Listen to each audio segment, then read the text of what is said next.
Cite the theory, reference the authority, use the right terminology, but life rewards original thinking grounded in reality. There's a difference between knowing what someone said and knowing why it's true, and that difference only shows up under pressure. Let's stress test this with a hypothetical scenario. Imagine you're offered 2 job opportunities. One is prestigious, high status, everyone will be impressed. The other is less flashy, but aligns with your natural strengths and curiosity. If your brain is trained for external validation, grades, praise, ranking, you'll feel pulled toward prestige, because that's the familiar metric. But if your brain is trained to think in terms of incentives and opportunity cost, you'll ask different questions. Where will I compound skills? Where will I build leverage? What am I giving up by choosing one over the other? Notice what's happening. The first mode is reactive. The second is structural. The first asks, what looks good? The second asks, what builds capacity? Wait, why would the first mode be so tempting? Because social approval feels immediate. Skill compounding is slow and invisible.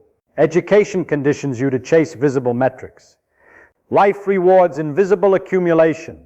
This is why trying hard can sometimes be a disadvantage. The moon riai nyo jutshorten, that are the mebati yo 1/20th. The mebati yo trim towerev gabal to yo try, times 3,004 toward earth, but the 1/20th, thous 3,000, 1/20th million. Daba protection in shofren, times sent with the 1/20th. Mitta becomes up to 6 moondeling vempatio, that means 600 times widis. But widix me trisekta Newton tarab, daba widix me times tarab you are 600 forab, times tie ridao. Daba art 600 fatidiv, na the boy, daba widix me trisik, bufel my persectao. But it comes up the tarpam out of different racing through. If trying hard means over-optimizing for visible performance, titles, grades, certifications, you may neglect the deeper layer, actual competence. And competence is quieter. It's built in long stretches of confusion, in private experimentation, in asking questions no one assigned. There's another bug education installs. It overemphasizes certainty. Exams imply there is one correct answer. The reality is probabilistic. That when you make decisions about health, money, relationships, you're rarely choosing between right and wrong. You're choosing between trade-offs under uncertainty. But if you're trained to search for the one correct answer, you become uncomfortable with probabilities. You want guarantees. So you delay decisions, or you follow whoever sounds most confident. Does that actually make sense? Confidence is often mistaken for accuracy, because in school, confident answers are usually correct. But in the real world, confidence and correctness are loosely correlated at best. So what's the alternative? We return to first principles. Instead of asking what's the correct answer, ask what are the variables? What are the possible outcomes? What's the downside risk? This is inversion. Instead of asking how to win, ask how to avoid obvious mistakes. For example, if you're evaluating an opportunity, don't start by imagining success. Start by imagining failure. How could this go wrong? What assumptions am I making? What would have to break for this to collapse? Education rarely trains you to think this way. It trains you to demonstrate mastery, not to audit your own blind spots. But avoiding stupidity is often more powerful than chasing brilliance. Now here's another subtle shift. In school, feedback is delayed and structured. You take a test, you get a grade, clear signal. In life, feedback is noisy and delayed. You can make a bad decision and get lucky. You can make a good decision and get unlucky. If you're conditioned to expect immediate clarity, this ambiguity feels disorienting. So you search for shortcuts, gurus, simple rules. But first principles thinking, resist shortcuts. It says, what is the underlying mechanism here?